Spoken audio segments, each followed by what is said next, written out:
Hey friends, welcome to how to make a simple leather belt. We're going to be using this 1.5 inch belt blank and a 1.5 inch brass buckle. We end up not using that brass loop, so don't worry about that for the time being. So you just want to get a straight edge at the end, so use a square or a piece of paper or something just with a 90-degree angle. When you're cutting this part, don't try and cut all the way through at once. It will be really difficult and you might cut yourself. You want the tongue hole 3 inches from the end, and that's the middle of the tongue hole, 3 inches from the end. We're going to be using a CS Osborne punch. This is 1 1/2 inch, just so you know, for this sort of size buckle, but it may vary depending on the buckle that you're using. Next, we're going to put the buckle through that hole, making sure that the tongue is the right way around. It's super easy to put it backwards and you have to redo the whole thing. So we're going to put it through the hole, make sure that it's got lots of space to maneuver so that when you're putting the belt on, you've got plenty of space. I am actually going to polish that buckle, so don't worry about the patina. You can use a square to line up the punch. Now I'm using a punch, but you can quite easily cut this shape with a knife. Next, it's time to bevel it. So you don't have to do this. If you don't have a beveler, please don't worry about beveling it. It won't matter. In the long run, it will round over itself as you use the belt. But if you've got a beveler, please go ahead and do it. This one's tiny. It's actually meant for very thin leather, but I'm just doing it to show you how. It's a beautiful piece of leather I'm using. It's 4mm thick. Now we're going to use a compass to mark 3mm from the edge, and that's for the stitching line. This first stitch is 5 teeth, and you want to line up the first one with the end of the crew punch, the hole that you're putting the tongue through. There's a bit of a hack here that you can use the same square, whether it's a piece of card or paper or whatever, to line up so that both sides of stitching are in the exact same place. And you want the second run of stitches, which is 10 stitch marks, and you want it 1 inch from the middle hole of the first lot of stitches, if that makes sense. Now we're going to do 1/2 inch strip of the same leather, and we're going to use it as a belt keeper to put the tongue through. You can either use a ruler to measure it, or you can use your compass. It doesn't really matter either way. Again, make multiple cuts through this. Don't try and cut all the way through. It's very thick, but you want it long enough to wrap it all the way around the belt. That will depend on the thickness of your belt, of course. And you want a nice long overlap. And you won't see this, it doesn't matter. As long as it doesn't go further than the width of the belt, it doesn't matter how long you want it. So you then want to mark out where you're going to have it so that you can skive the back off. Now I'm hand skiving this, and I would recommend this if you can. If you can't, just glue the ends together and then put a stitch over the end. But this is the strongest way of doing it. Now I'm actually not going to be stitching these ends together because I'm using a water-based contact adhesive.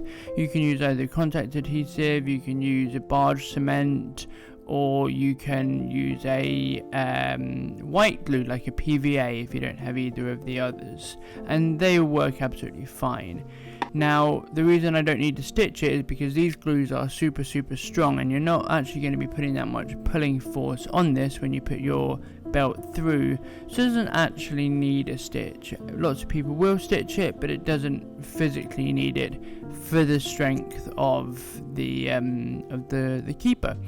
Now I'm using a rather different thread for this that I've never actually used before for a belt, but it's 0.6mm thick, and this one's a polyester thread. And the reason I'm doing that is because you need a thicker thread, and most of my others are about 4 or 5 mil. You need a thicker thread because this is quite a lot of leather. It's 8mm of leather that you're stitching together. You won't need to wax it if you buy yours as a pre-waxed thread, which is great. Otherwise you will need to wax it, obviously, of course. Making sure that it still fits. I don't know why I wouldn't, but I want to make sure it still fits. Now, if you don't know how to stitch with an awl, you can quite easily transfer the holes through. So once you've punched them through the first half, you can put them in your clam like this. You can push a pin through, transfer the holes, and then punch them through on the other side, and it works exactly the same way. It's essentially what an awl is transferring holes through. Now, the reason I'm awling all of them is so that when I take it out and put the belt keeper in, it will line up again. So I'm pre-awling all of the holes. Now, because of the amount of tension that you're putting through very, very thick leather, you want to do 2 hole back stitches. So you start 3 holes back, and I'm doing an overstitch to keep those edges nice and tight. Now, you may have noticed I'm not actually burnishing these edges, because they'll self-burnish. As you wear them, they will self-burnish. You can burnish them if you like. I'm not doing it because it's an extra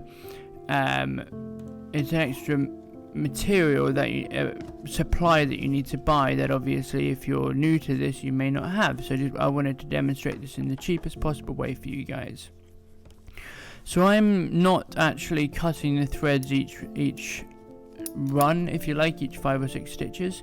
I'm not restarting for the next run of stitches, and that's just because you don't actually need to. If you back stitch once, go into the second hole and then through again, you don't need to.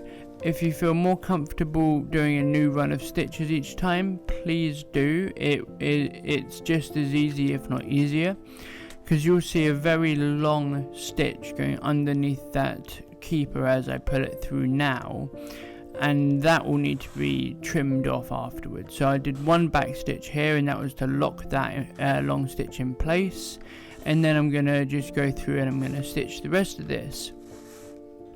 Now, you can, like I said, you can do a different stitching run each time.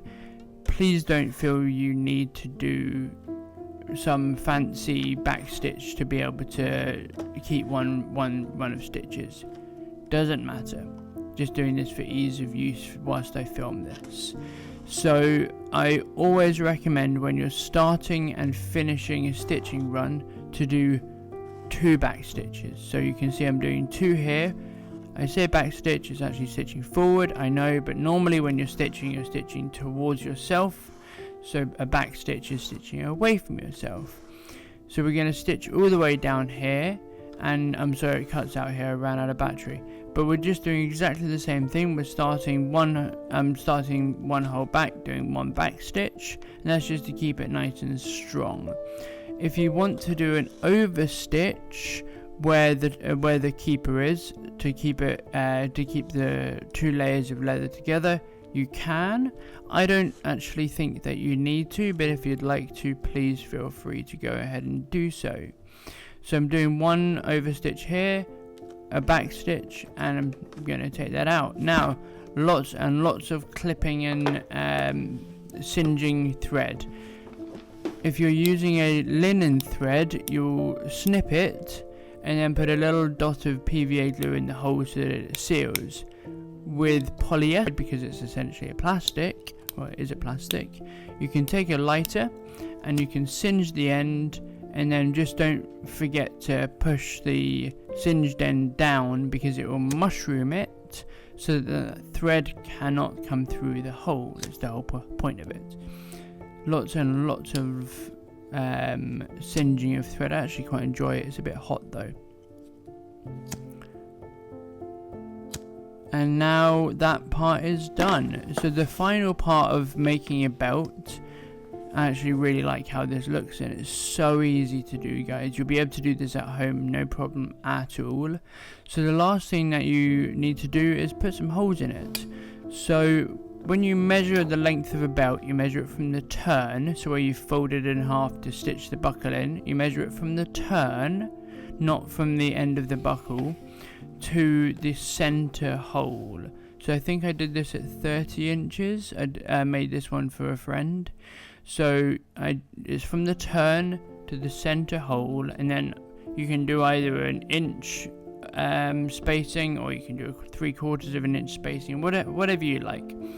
So I'm using a ruler here because you guys may not have a compass, but you can set your compass to 1 inch and you can swivel it round. A little trick for you: if you put the compass either side, you can center those holes. It's a really neat trick. So you line them up so that they're in the center both sides, lock that compass in place, and voila, you've got a centering jig essentially. It's a really neat hack for you. So I'm doing 5 holes. It's measured to the center one.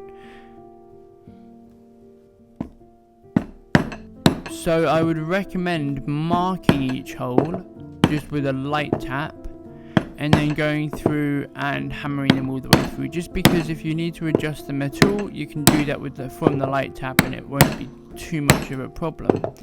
And there we go. Thank you guys so much for watching. I super enjoyed making this for you guys.